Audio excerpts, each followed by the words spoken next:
क्या लगता है आपको कि किसानों को अब कोई तीखा एक्शन करने की जरूरत है? बिल्कुल करना पड़ेगा बहन जी। अब किसान इतना भोला बेवकूफ और पागल नहीं रहा। राजनीति करेंगे बिल्कुल डंके की चोट पर। पूरा ठान लिया है आपने कि अब सियासत में आएंगे?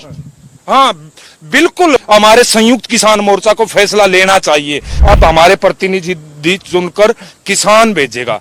फिर इन्होंने कहा स्वामीनाथन C2+50। हमने तो सोचा कोई देवदूत उतर के आया है, और बाद में क्या बोलता है वो गृह मंत्री भारत सरकार का। क्या करेंगे बहन जी, एक रस्सा डाल के किसान के गले में और उस अंबानी अदानी को पकड़ा देंगे जानवर की तरह, कुत्ते की तरह। हरियाणा से निकम्मी सरकार तो शायद कोई हिंदुस्तान में और कोई सरकार हमने नहीं देखी। ये एक वैश्विक स्तर की समस्या है। इसका माध्यम पंजाब बन करके अब अपने छोटे भाई हरियाणा को इस तरह उबाल दिया है।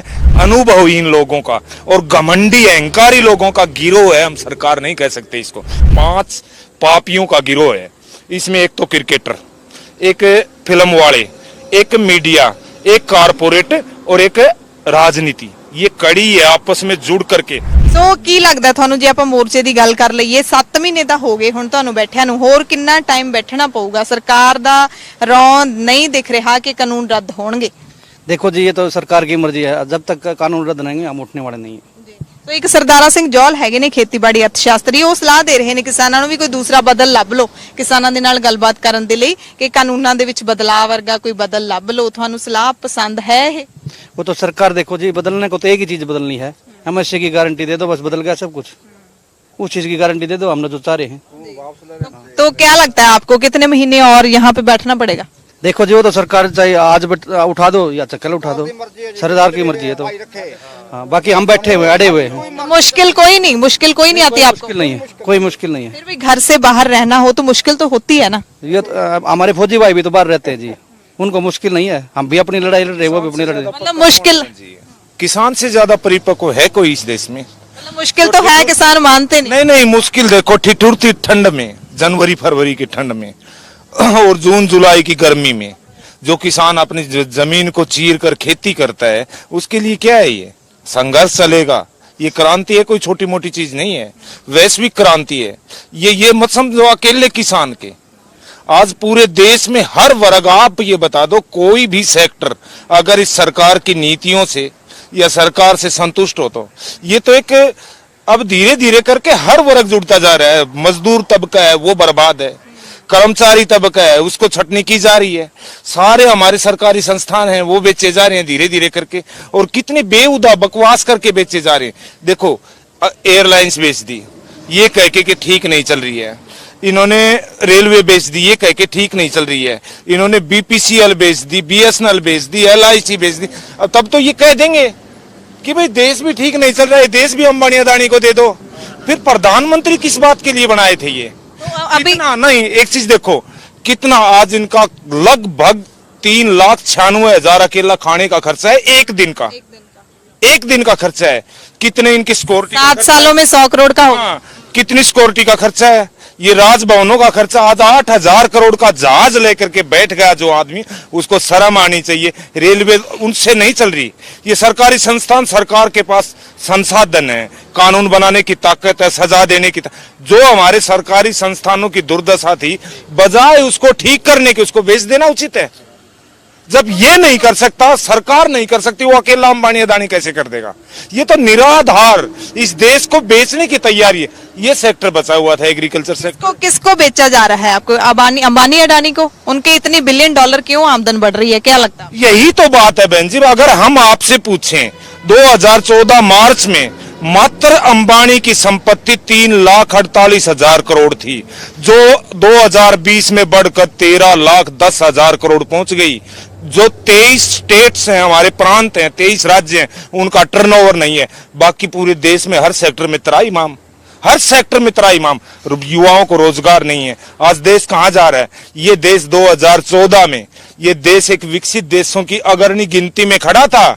विकासशील देशों में, दुनिया के विकासशील देशों में सबसे आगे खड़ा था हिंदुस्तान। आज वही देश अति पिछड़े देशों की लाइन में सबसे पीछे खड़ा है। आपको क्या लगता है अगर सरकार ये कानून रद्द कर दे और MSP दे दे तो देश बच जाएगा, सभी लोग बच जाएंगे? समस्या अकेली ये नहीं है बहन जी। अब देखो ये कानून रद्द भी करे और किसानों के लिए सुदृढ़ व्यवस्था, अच्छे कानून, अकेला MSP एमएसपी को लीगलाइज कर देंगे, उससे क्या समाधान है? फिर खाद के रेट बढ़ा, उसकी लागत बढ़ा देंगे। हमें हर महीने स्वामीनाथन C2+50, जिसमें लैंड लीज भी शामिल है, जिसमें FL भी शामिल है, फैमिली लेबर भी शामिल है, इस तरह का प्रावधान करना पड़ेगा, नहीं तो देश नहीं बचेगा। आज मैं ये नहीं कह रहा किसी को, मैं आप बता दो, आज मान लो सारे पूंजीपति मर जाएं, दुनिया के सारे नेता मर जाएं, तो दुनिया चलेगी, दुनिया रुकेगी नहीं। लेकिन किसान मर गया तो 10 दिन भी नहीं चलेगी दुनिया। तो अभी इन्होंने ये किया है कि सरसों का जो तेल है, सरों ਦਾ तेल है, वो 80-90 रुपए किलो ਹੁੰਦਾ ਸੀ, ਜਿਹੜਾ ਹੁਣ 237 रुपए, किते 200 रुपए, किते 237 रुपए ਵਿਕ ਰਿਹਾ। ਔਰ ਪਾਲਿਸੀ ਬੜੀ ਇਦਾਂ ਦੀ ਬਣਾਤੀ ਹੈ ਕਿ ਕੋਈ ਵੀ ਕਿਸਾਨ ਹੈ ਜਿਹੜਾ ਡਾਇਰੈਕਟ ਵੇਚ ਹੀ ਨਹੀਂ ਸਕਦਾ, ਕੰਪਨੀਆਂ ਵੇਚਣਗੀਆਂ। की संकेत है? हाँ, यही तो संकेत है बहन जी। देखो, अगर किसान को सीधा पैसा, किसान का समृद्धि कहाँ से आएगी? 6 महीने आज उसकी लागत देखोगे ना आप, उसके कितना पेस्टिसाइड का, कितना इंसेक्टिसाइड का, कितना फैमिली लेबर का, कितनी ट्रैक्टर की किस्त है, कितना उसका जमीन लीज पर ली है, 0 बच रहा है। ये तो शुक्र है पिछले 7 साल में पूरे देश में आप एक अनाज का भाव बता दो। 2014 में हमने देखा, 2014 से पहले चना 10,000 बिकता देखा, कपास अपनी नरमा हमने 8,000 बिकती देखी, गंवार हमने 30,000 बिकता देखा, धान आपका हमने 5-5 रुपए बिकता देखा, ताकि 2-3 साल में कोई भी किसान की फसल एक बार अच्छे रेट मिल जाते थे, उसको जीवन दान मिल जाया करता था। लेकिन इस सरकार में पिछले 7 साल में अगर सरों को छोड़ दे, इस फसल की सरों को छोड़ दे, तो सब कुछ निचोड़ दिया है, हर वर्ग निचोड़ दिया है। आज उसकी लागत आप अंदाजा लगा सकते हैं। आज हम 100 रुपए 90 रुपए डीजल लेकर के कितनी बार ट्रैक्टर चलाना पड़ता है। आज इन लोगों ने कितना दबाव के कारण 1200 रुपए का कट्टा था DAP का, डायमोनियम फॉस्फेट का, वो सीधा 2000 करके किसको लाभ पहुंचाया? जो 500 रुपए दिया करते थे उन्हें, अपने आकाओं को, पूंजीपतियों को इन्होंने सीधा 700 रुपए। तो अब तो बिजली सब्सिडी है जो किसानों की, वो खत्म करने के लिए एक और लालच दे दिया है प्रांतों को, सूबों को। तो उस पे क्या कहेंगे आप? उन्होंने बोला है कि सब्सिडी खत्म कर दो, हम वादू कर्जा देंगे। हाँ, ये क्या करेंगे बहन जी? एक रस्सा डाल के किसान के गले में और उस अंबानी अदानी को पकड़ा देंगे जानवर की तरह, कुत्ते की तरह। ये ले, तू इसको मार तो तेरी मर्जी, तू इसको छोड़ तो तेरी मर्जी। अब ये जमीन कोई छीने। तो आपकी जो सरकार है, हरियाणा की सरकार है, पंजाब सरकार ने तो बोल दिया है कि हम ये वादू कर्जा नहीं लेंगे, हम किसानों की सब्सिडी बंद नहीं करेंगे। अभी एक आधे मंत्री ने बोला है, विधायक ने बोला है, तो हरियाणा सरकार तो ले सकती है ये कर्जा। क्या आपको लगता है मुश्किलें बढ़ने वाली है? बिल्कुल बढ़ने वाली हैं बहन जी। इनका दिखाने का कुछ अच्छी ऐसी लच्छेदार बात करके ये किसान को फंसा रहे हैं, ऐसी लच्छेदार बात करके किसान को फंसा रहे हैं। बाकी हरियाणा सरकार से तो कोई उम्मीद नहीं है। आप एक बात बताओ, हरियाणा, वही आंकड़े बिल्कुल सच्चे हैं, गूगल पर सर्च मारो आप। पिछले 58 साल में पंजाब से अलग हुआ था हरियाणा, 2014 तक 58 साल हुए थे। उसमें हरियाणा स्टेट के ऊपर कितना कर्जा चढ़ा, चाहे कोई भी मुख्यमंत्री आया, मात्र 67,000 करोड़ रुपया, जिसमें नहरों का जाल बिछा, स्कूलों का जाल बिछा, अपने हॉस्पिटलों का जाल बिछा, एम्स बने, यूनिवर्सिटी बनी, सड़कों के जाल बिछे। क्या नहीं हुआ इस हरियाणा में? और मात्र 67,000 करोड़ रुपए कर्जा। अब वो इन सिर्फ 7 साल में बढ़कर 2.5 लाख करोड़ को क्रॉस कर चुका है। क्या किया? क्या किसी बेरोजगार युवा के लिए कोई कारखाना लगाया? 1%, बल्कि बेरोजगारी में हरियाणा नंबर 1। कितनी सड़कें बनवाई, कितने एम्स बनवाए, कितनी यूनिवर्सिटी बनवाई? क्या 1 मेगावाट बिजली पैदा की? क्या किसी नई नहर का या 2 एकड़ जमीन सिंचित, बंजर जमीन को सिंचित करने का कोई प्रावधान किया? इनसे निकम्मी सरकार, हरियाणा से निकम्मी सरकार तो शायद कोई हिंदुस्तान में और कोई सरकार हमने नहीं देखी। तो एक बात मैं और तो आपसे पूछूंगी, जैसे पश्चिमी बंगाल में जो इलेक्शन थी, उनको वहां पे तो बीजेपी बिल्कुल बुरी तरह से हार गई है। अब यूपी की बारी है, अब पंजाब की बारी है। तो आप इस बात से सहमत है जो किसान लीडर बोल रहे हैं कि अब यूपी में हम बीजेपी को भगाएंगे? बहन जी, ये लड़ाई देखो, पहली बार दुनिया में इतिहास रचा जा रहा है कि पहले सरकार से लड़ाई हुआ करती, पहली बार आम जनता, चाहे किसान और मजदूर लगा लो, किसान मजदूर वर्सेस पूंजीवाद, ये वैश्विक स्तर की संपूर्ण क्रांति होने वाली है। तो आप क्या देखोगे? सिर्फ यूपी तक खड़े हो आप, ये कह रहे हैं कि ये किसान आंदोलन तो सिर्फ हरियाणा पंजाब का है। आपने देखा होगा 25 मई को तमिलनाडु की असेंबली के ऊपर काला झंडा फहराया गया। वो कनाडा का आपको पता ही है। हमारे न्यूजीलैंड की प्रधानमंत्री काली ड्रेस पहनी उन्होंने और अपनी जहाज का रंग भी काला करवाया। हमारे इंग्लैंड के प्रधानमंत्री ने काली ड्रेस पहनी।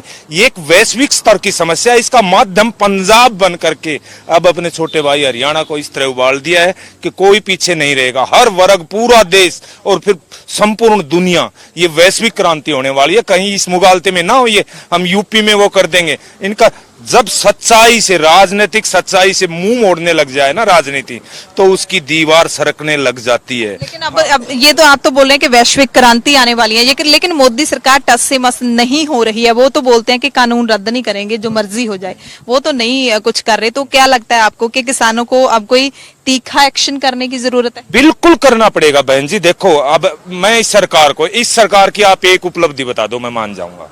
पिछले 7 साल में ये एक मूर्खों का, अनुभवहीन लोगों का और घमंडी अहंकारी लोगों का गिरोह है। हम सरकार नहीं कह सकते इसको, चाहे वो मोदी हो, चाहे वो शाह हो, चाहे वो खट्टर हो, चाहे योगी हो, भोगी हो, जोगी हो, कोई भी हो। ये एक योजना जनता के हितार्थ, एक पॉलिसी इस देश के उस वर्ग के हितार्थ जीएसटी लेके आए। हमने सोचा चलो टैक्स है, टैक्स का पैसा चोरी कर रहे हैं। बाद में पता चला वो कहां गया, कुछ नहीं पल्ले पड़ा। नोटबंदी लेके आए, मैं खुश हुआ कि काला धन आएगा। अब तो एक पैसा भी नहीं आया। उस वर्ग से उसको बिड़ा दिया, कर्मचारी को मजदूर से बिड़ा दिया, मजदूर को किसान से बिड़ा दिया, उसको ब्यूरोक्रेट से उसके इस तरह। लेकिन मतलब कि लोग भी झांसे में आ गए। अब 3 कानून जब आए तब आपको समझ में आया? नहीं बहन जी, देखो, झांसे में आना स्वाभाविक बात थी। पहली बार हम झांसे में आए, इतना झूठा प्रधानमंत्री और इतना झूठा गृह मंत्री। पहली बार इन्होंने पब्लिकली ये कहा रैलियों में जाकर, मित्रों इतना काला धन है, 15-15 लाख रुपए आपके खाते में। सीधे किसान से 4 जुड़े वादे, इसलिए मरा देश का किसान। 15 लाख आपके खाते में आएंगे। हम गदगद हुए कि एक देवता आया है। फिर इन्होंने बोला हर साल 2 करोड़ रोजगार मुहैया करवाएंगे। हमने सोचा ये तो कोई और आसमान से उतर के कोई अवतार आया है कि हमारे किसान और मजदूर के बच्चे 2 करोड़ रोजगार। अब तो हमारे देश में बेरोजगारी नहीं रहेगी। फिर उन्होंने कहा कि दबे कुचले सारे किसानों का कर्ज माफ। अरे इस कर्जे से मुक्ति मिलेगी। फिर इन्होंने कहा स्वामीनाथन C2+50। हमने तो सोचा कोई देवदूत उतर के आया है। और बाद में क्या बोलता है वो गृह मंत्री भारत सरकार का कि वो तो जुमला था। और वो सीधा ये कह के बोलता है कि आपको नहीं पता 15 लाख कहां से आएंगे। अरे भविष्य में कोई मैनिफेस्टो तैयार होगा, किसी भी पार्टी का होगा, कौन यकीन करेगा? इन्होंने तो देश की जनता का विश्वास एक ऐसी लीक खींच दी कि भविष्य में कोई भी पार्टी के घोषणा पत्र पर कौन विश्वास करेगा? एक जिम्मेवार, देश के जिम्मेवार गृह मंत्री, और ये कहते हैं वो तो जुमला था। आराम जादो, मैं सीधा कह रहा हूं, कोई वो नहीं। इतना जिम्मेवार आदमी अगर झूठ बोलकर तुम प्रधानमंत्री बन सकते हो तो हम सच्चाई करने से भी गए। इतने जिम्मेवार आदमी को इतनी गैर जिम्मेदाराना बात। लेकिन फिर भी सरकार वही सरकार लेके आए, लोग फिर भी वही सरकार लेके आए हैं 5 साल को। हाँ, इसमें ये द्रोही लोग हैं। मैं सीधे सीधे बता रहा हूं, ये 5 पापियों का गिरोह है। इसमें एक तो क्रिकेटर, एक फिल्म वाले, एक मीडिया, एक कारपोरेट और एक राजनीति। ये कड़ी है आपस में जुड़ करके। आप एक बात बताओ, मीडिया ने क्या कहा? पुलवामा पिछले चुनाव में आप ये कहोगे कैसे लेके आए? पिछले चुनाव में कोई किसान मुद्दा था? पूरा दिन मीडिया पुलवामा, हिंदू मुसलमान उसके ऊपर था। कोई मजदूर का मुद्दा था, बेरोजगारी का मुद्दा था, देश के आंतरिक मुद्दे। तो अब भी आपको क्या लगता है कि मीडिया किसानों का मुद्दा बनाएगा? किसानों की बात ही नहीं कर रहा। वो तो नहीं कर रहा है बहन जी, यही तो दुर्भाग्य है। अब आप बताओ, ये हमारे वो आपका सन्नी देओल है पंजाब का, वो जाट करके आया यहाँ पर 2.5 किलो का हाथ 2.5। आज लोकसभा, राज्यसभा और विधानसभाएं फिल्म वालों की भरी पड़ी है। आज किसने साथ दिया इस वर्ग का, किसान का? इन्हीं लोगों ने बर्बाद कर दिया देश। हमारे संस्कार छीन लिए हैं, संस्कृति छीन ली। आज हमारे घरों में रानी झांसीबाई की, लक्ष्मीबाई की फोटो नहीं है, इनकी फिल्म वालियों की फोटो है। आज हमारे घर में राणा संग्राम सिंह की फोटो नहीं है, शिवाजी, छत्रपति शिवाजी की फोटो नहीं है, शहीद भगत सिंह की फोटो नहीं है। ये नाचने गाने वाले बड़वे जो देश को बर्बाद कर रहे हैं, इनकी फोटो है। और मीडिया इनको प्रोत्साहित करता है। क्यों नहीं? एक बात बताओ आप, पिछले 7 साल से, पिछले 2000 दिन की डिबेट निकाल करके देख लो, इस मीडिया ने कितनी डिबेट किसान के ऊपर करवाई, कितनी मजदूर पर करवाई, और कितनी राम मंदिर, गाय, बकरी, भैंस, गाड़ा, कितनी उनके ऊपर को ये तो दिशाहीन तो देश इस मीडिया ने कर रखा है बहन। अभी भी आप बोल रहे हैं कि मीडिया साथ है इनके, तो जो ये आपने बोला है कि 5 लोगों की ये कड़ी है, ये कड़ी तोड़ने की हिम्मत आप रखते हैं? अब तक क्या कुछ हासिल कर लिया? बिल्कुल बिल्कुल रखते हैं। ये नाचने गाने वाले और मीडिया वालों को राज्यसभा और लोकसभा की बजाय इस बार हम दावा करके कहते हैं कि जिस तरह किसान की और मजदूर की भागीदारी देश में है, अगर हम 50% देश में हैं तो कोई भी पार्टी हो 50% हमारे नुमाइंदे लोकसभा और राज्यसभा में जाने चाहिए और विधानसभाओं में जाने चाहिए। ये बार बार ये कहते हैं कि ये तो राजनीति कर रहे हैं।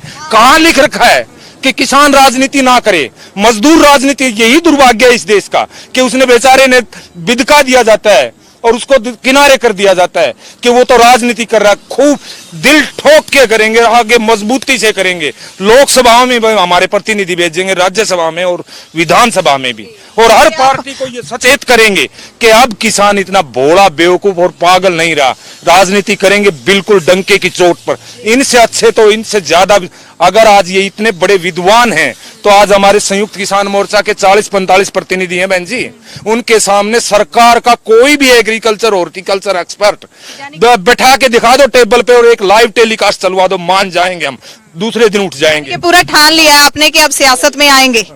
हाँ बिल्कुल। हम देखो, मैं तो एक आम नागरिक, सियासत के आने करनी चाहिए। हमारे संयुक्त किसान मोर्चा को फैसला लेना चाहिए, सिर्फ लड़ाई यहाँ तक नहीं है। वो तो जैसे आप बोल रहे हैं ना कि हाँ हम सियासत में आएंगे, हम सियासत, वो बोल रहे हैं कि हम सियासत नहीं करेंगे, हम तो सिर्फ बीजेपी को भगाने वाले हैं। डंके की चोट पे लीडर क्यों नहीं बोल? पहले वाले कौन थे? फिर तो ये वही बात होगी, जब तक हमारे प्रतिनिधि, आज हमारे देखो राज्यवाल जी हैं, हमारे उग्राह जी हैं, हमारे गुरनाम सिंह जी हैं, चाहे राकेश टिकैत जी हैं, युद्धवीर शेरावत जी हैं, देवेंद्र शर्मा जी हैं, कितने अच्छे लोग हैं। अगर ये आज लोकसभा में बैठे हुए होते तो इनके कान खींच के कानून लेके आते। यानी कि आप जो किसान हैं अब हर पार्टी का बाइकआउट करेंगे? बिल्कुल बाइकआउट करेंगे, नहीं अपना प्रतिनिधि चुनेंगे, कोई पार्टी का ठेका नहीं लेंगे हम किसी का भी। पहले वालों का भी पता है, अब वालों का भी पता है। अगर किसी का समर्थन करेंगे तो पहले भागीदारी दो, हमारी 60% भागीदारी किसान और मजदूर की दो। तो ये नहीं कहेंगे कि अगर आप पागल खाने में से 2 पागल ले आए, एक को टिकट दे दी उसकी भाजपा की और कांग्रेस की, वो पागल जीत गया, क्योंकि उसके ऊपर लेबल पार्टी का लगा हुआ। अब हमारे प्रतिनिधि चुनकर किसान भेजेगा। ਸੋ ਕਿਸਾਨਾਂ ਦਾ ਜੋਸ਼ ਹੈ ਜਿਹੜਾ ਉਹ ਤੁਸੀਂ ਦੇਖ ਸਕਦੇ ਹੋ ਤੇ ਅੱਗੇ ਤੁਸੀਂ ਸਾਨੂੰ ਥੋੜਾ ਜਿਹਾ ਦਿਖਾਓਗੇ ਇੱਧਰ ਕਿਸ ਤਰ੍ਹਾਂ ਕਿਸਾਨ ਨੇ ਜਿਹੜੇ ਆਪਣਾ ਜੀਵਨ ਇੱਥੇ ਬਤੀਤ ਕਰਦੇ ਨੇ। 7 ਮਹੀਨੇ ਹੋ ਚੁੱਕੇ ਨੇ, ਕਹਿੰਦੇ ਨੇ ਕਿ ਅੱਗੇ ਅਸੀਂ 2024 ਤੱਕ ਦੀ ਤਿਆਰੀ ਕਰ ਰਹੇ ਹਾਂ। ਸੋ ਇੱਥੇ ਹੁਣ ਨਵਾਂ ਸ਼ੈੱਡ ਬਣ ਰਿਹਾ। हाँ, ये नवा सेट बन रहा है बहन जी, और 2024 की तैयारी आप बता रहे हो। देखो, अगर आज किसान, आज देश और प्रदेश का किसान अगर आज बिना जीत के वापस चला गया तो भविष्य में भावी फसलें भी, नस्लें भी हमारी बर्बाद हो जाएंगी। हम क्या मुंह लेकर जाएंगे हमारे भावी पीढ़ियों के लिए? अगर आज भी हार गए तो पतन तो निश्चित है, कोई नहीं रोक सकता। इसलिए किसान को पता है क्यों, और बाकी सारे वर्ग जितने भी सेक्टर हैं, चाहे मजदूर हो, कोई किसान से आस लगाए बैठा है, क्योंकि वो तो कमजोर हैं या बेचारे डर रहे हैं, किसी तरह बाहर नहीं लेकर। आज पूरा देश किसान की तरफ एक दया भाव से ऐसे देख रहा है। अन्नदाता आप जीत के आओ, नहीं तो ये देश बर्बाद हो जाएगा। तो आप थोड़ा सा बताएंगे, क्योंकि हमारे दर्शक देख रहे हैं कि ये आप किस बांस का अब टेंट बनाने जा रहे हैं, जो बनाने वाले कारीगर हैं या किसान खुद कर रहे हैं? ये किसान खुद कर रहे हैं बहन जी, और हमारे पंजाब के किसान तो इतना पूरे दुनिया में मशहूर है। ये तो इसका खेती का, चाहे खेती के कितने भी एग्रीकल्चर के वो हो, उपकरण हो, मिशनरी हो, कोई भी हो, हमारे पंजाब के भाइयों, तो हम तो पूरा हरियाणा पंजाब से लेकर के आता है जितने भी, तो इनसे ज्यादा टेक्निकल तो कोई हो ही नहीं सकता। तो सारा वही है, तो जो लोग हैं वो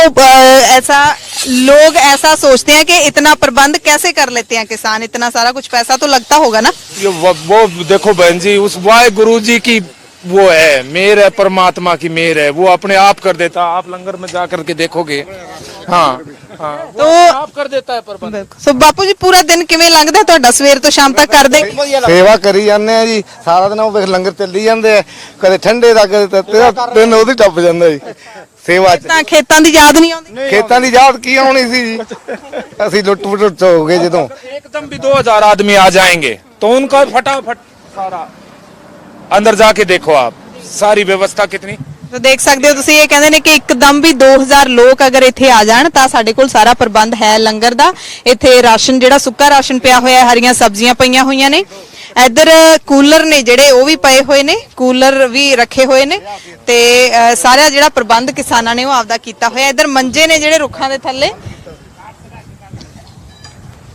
ਦੇ ਥੱਲੇ ਮੰਜੇ ਵੀ ਡਾਏ ਹੋਏ ਨੇ। ਕਿਸਾਨ ਪੂਰਾ ਜਿਹੜਾ ਪੰਜਾਬ ਵਾਲਾ ਜਾਂ ਫਿਰ ਪਿੰਡਾਂ ਵਾਲਾ ਜਿਹੜਾ ਪ੍ਰਬੰਧ ਹੁੰਦਾ ਹੈ ਉਸੇ ਤਰ੍ਹਾਂ ਇੱਥੇ ਕਰਕੇ ਆਪਣਾ ਗੁਜ਼ਾਰਾ ਕਰ ਰਹੇ ਨੇ। ਔਖਾ ਤਾਂ ਬਹੁਤ ਹੁੰਦਾ ਪਰ ਕੋਈ ਵੀ ਕਿਸਾਨ ਇਹ ਕਹਿੰਦਾ ਨਹੀਂ ਸੁਣੇਗਾ ਕਿ ਅਸੀਂ ਇੱਥੇ ਔਖੇ ਹੈਗੇ ਆ। ਸੋ ਇਹ ਸਾਰੇ ਜਿਹੜੇ ਦ੍ਰਿਸ਼ ਨੇ ਉਹ ਤੁਸੀਂ ਦੇਖ ਸਕਦੇ ਹੋ। ਇੱਧਰ ਸਾਰਾ ਜਿਹੜਾ ਉਹੀ ਪਾਣੀ ਪੀਣ ਵਾਲਾ ਜਾਂ ਫਿਰ ਭਾਂਡੇ ਮਾਂਜਣ ਵਾਲਾ, ਨਹਾਉਣ ਵਾਲਾ ਪਾਣੀ, ਡਸਟਬਿਨ ਵੀ ਰੱਖੇ ਹੋਏ ਨੇ। ਗੰਦਗੀ ਦਾ ਵੀ ਹੈਗਾ ਜਿਹੜਾ ਉਹ ਪ੍ਰਬੰਧ ਕੀਤਾ ਹੋਇਆ ਹੈ ਕਿ ਕੂੜਾ ਵਗੈਰਾ ਸੁੱਟਣ ਨੂੰ। ਤੇ ਜਿਹੜੇ ਦੇਸੀ ਗੀਜ਼ਰ ਨੇ ਉਹ ਵੀ ਰੱਖੇ ਹੋਏ ਨੇ ਕਿਉਂਕਿ ਗਰਮ ਪਾਣੀ ਦੀ ਕਿਤੇ ਨਾ ਕਿਤੇ ਲੋੜ ਹੈ, ਉਹ ਪੈ ਹੀ ਜਾਂਦੀ ਹੈ। ਰੁੱਖਾਂ ਦੇ ਥੱਲੇ ਮੰਜੇ ਕੁਰਸੀਆਂ ਜਿਹੜੀਆਂ ਉਹ ਡਾਈਆਂ ਹੋਈਆਂ ਨੇ। ਸਾਰੇ ਜਿਹੜੇ ਕਿਸਾਨ ਜਿਹੜੇ ਵੀਰ ਨੇ ਉਹ ਇੱਥੇ ਬੈਠੇ ਹੋਏ ਸੀ। ਇਹ ਸਾਡੀ ਟੀਮ ਹੈਗੀ ਹੈ, ਇਹਨਾਂ ਨੇ ਵੀ ਹੁਣ ਇੱਥੇ ਕੁਝ ਛਕਿਆ ਹੈਗਾ ਤੇ ਹੁਣ ਅਸੀਂ ਅੱਗੇ ਨੂੰ ਵਧਾਂਗੇ। ਟਿੱਕਰੀ ਬਾਰਡਰ ਦੇ ਇਸ ਥਾਂ ਤੋਂ ਹੀ ਅਸੀਂ ਹੁਣ ਵਾਪਸ ਜਾ ਰਹੇ ਹਾਂ ਕਿਉਂਕਿ ਮੋਰਚਾ ਅੱਗੇ। ਬਾਪੂ ਜੀ ਅੱਗੇ ਕਿੰਨਾ ਕੁ ਲੰਬਾ ਹੈਗਾ? ਇੱਥੋਂ ਲੰਮਾ ਤਾਂ ਜੀ ਹੋਣਾ, ਇਧਰ ਨੂੰ ਲੰਮਾ ਨਹੀਂ 5-7 ਕਿਲੋਮੀਟਰ ਇਧਰ ਵੀ ਹੈਗਾ ਜੀ, ਇਧਰ ਵੀ 30 ਕਿਲੋਮੀਟਰ ਹੈ। ਤੇ ਅੱਜ ਦੇ ਹੁਣ 13 ਤਰੀਕ ਸੀ, ਉਹਦੇ ਤੇ ਸੰਗਤ ਬਹੁਤ ਰਹੀ। 250 ਬੰਦੇ ਦਾ ਅਸੀਂ ਰਹਿਣ ਦਾ ਪ੍ਰਬੰਧ ਵੀ ਕੀਤਾ, ਹੋਰ ਗਾਂਹ ਪਛਾਂ ਵੀ ਰਹੇ। 2500 ਬੰਦੇ ਨੇ ਖਾਣਾ ਖਵਾਇਆ। ਅਸੀਂ 1 ਘੰਟੇ 'ਚ ਖਾਣਾ ਤਿਆਰ ਕਰਤਾ। ਕੌਣ ਸੀ ਉਹ ਇੱਥੇ ਮੋਰਚੇ 'ਚ ਆਈ ਸੰਗਤ? ਮੋਰਚੇ ਸੰਗਤ ਆਈ ਸੀ ਸਾਰੇ ਬਲਾਕਾਂ ਦੀ, ਸਹਾਰ ਦੀ, ਡੱਬ ਵਾਲੀ, ਸਾਰੇ ਜ਼ਿਲ੍ਹਿਆਂ ਦੀ। ਤੇ ਹੁਣ 26 ਦੀ ਪੂਰੀ ਤਿਆਰੀ ਹੈ। 26 ਜੂਨ ਦੀ 26 ਜੂਨ ਦੀ ਜਿਵੇਂ ਵੀ ਸੰਯੁਕਤ ਮੋਰਚਾ ਆਖੂਗਾ, ਜਿਵੇਂ ਹਾਜ਼ਰੀਆਂ ਲੱਗਣੀਆਂ ਸੰਯੁਕਤ ਮੋਰਚੇ ਕਰਨੀਆਂ, ਉਵੇਂ ਅਸੀਂ ਤਿਆਰ ਪਰ ਤਿਆਰ ਰਵਾਂਗੇ। ਬੀਬੀਆਂ ਤੇ ਨੌਜਵਾਨ ਪੂਰੇ ਨੇ ਮੋਰਚੇ 'ਚ? ਬਹੁਤ ਜੀ ਬਹੁਤ ਆਈ ਜਾਂਦੇ ਤੇ ਜਾਈ ਜਾਂਦੇ। ਬੀਬੀਆਂ ਵੀ ਬਹੁਤ ਤੁਸੀਂ ਮਿਲਣਗੀਆਂ ਬਹੁਤ। ਤੇ ਹਾਂ ਹੁਣ ਇਸ ਵੇਲੇ ਕੋਈ ਬਾਰਡਰ ਤੇ ਗਈਆਂ ਜੀ, ਕੋਈ ਸੁਣਨ ਗਈਆਂ, ਕੋਈ ਬੀਬੀਆਂ ਲੰਗਰ ਵੀ ਪਕਾਉਂਦੀਆਂ ਹੋਣਗੀਆਂ। ਹੁਣ ਵੀ ਕੋਈ ਆ ਜਾਂਦੀ ਹੈ ਸੰਗਤ। ਸਿਹਤਾਂ ਸਾਰਿਆਂ ਦੀਆਂ ਠੀਕ ਠਾਕ ਨੇ? ਸਿਹਤਾਂ ਦਾ ਜੀ ਇੱਥੇ ਠੀਕ ਰੱਖਣੀਆਂ ਹੀ ਪੈਣੀਆਂ। ਗੁਰੂ ਮਹਾਰਾਜ ਹੀ ਰੱਖੂ ਸਾਡੀਆਂ ਸਿਹਤਾਂ। ਜਦੋਂ ਲੜਾਈਆਂ ਲੜਦੇ ਆ ਉਦੋਂ ਗੁਰੂ ਮਹਾਰਾਜ ਦੀ ਕਿਰਪਾ ਹੋਊਗੀ। 80 ਸਾਲ ਦੀ ਉਮਰ 'ਚ ਅਸੀਂ ਸਿਹਤਾਂ ਸਹੀ ਹੈ ਤੇ ਲੜਨ ਨੂੰ ਤਿਆਰ ਆ। ਅਸੀਂ ਸਰਕਾਰ ਨਾਲ ਗੋਲੀਆਂ ਖਾਣ ਨੂੰ ਵੀ ਤਿਆਰ ਹਾਂ ਤੇ ਅਸੀਂ ਡਾਂਗਾਂ ਨਾਲ ਕੁੱਟ ਵੀ ਸਕਦੇ ਹਾਂ ਇਸ ਟਾਈਮ ਵੀ। ਤੇ ਕੋਈ ਨਾਰਾ ਲਾਉਣਾ ਚਾਹੁੰਦੇ ਹੋ? ਕੋਈ ਨਾਰਾ ਲਾਉਣਾ ਚਾਹੁੰਦੇ ਹੋ? ਹਾਂਜੀ, ਕਿਸਾਨ ਏਕਤਾ ਜਿੰਦਾਬਾਦ, ਕਿਸਾਨ ਏਕਤਾ ਜਿੰਦਾਬਾਦ, ਕਿਸਾਨ ਮਜ਼ਦੂਰ ਏਕਤਾ ਜਿੰਦਾਬਾਦ, ਮੋਦੀ ਸਰਕਾਰ ਮੁਰਦਾਬਾਦ, ਖੱਟਰ ਸਰਕਾਰ ਮੁਰਦਾਬਾਦ, ਹਰਿਆਣਾ ਸਰਕਾਰ ਮੁਰਦਾਬਾਦ, ਦਰਸੰਤ ਸਰਕਾਰ ਮੁਰਦਾਬਾਦ, ਹਰਿਆਣਾ ਸਰਕਾਰ ਮੁਰਦਾਬਾਦ, ਮੋਦੀ ਸਰਕਾਰ ਮੁਰਦਾਬਾਦ, ਮੋਦੀ ਸਰਕਾਰ ਮੁਰਦਾਬਾਦ, ਮੋਦੀ ਸਰਕਾਰ ਮੁਰਦਾਬਾਦ, ਕਿਸਾਨ ਏਕਤਾ ਜਿੰਦਾਬਾਦ, ਕਿਸਾਨ ਏਕਤਾ ਜਿੰਦਾਬਾਦ। ਸੋ ਨਾਰੇ ਨੇ ਜਿਹੜੇ ਉਹ ਲਗਾਤਾਰ ਲੱਗ ਰਹੇ ਨੇ ਤੇ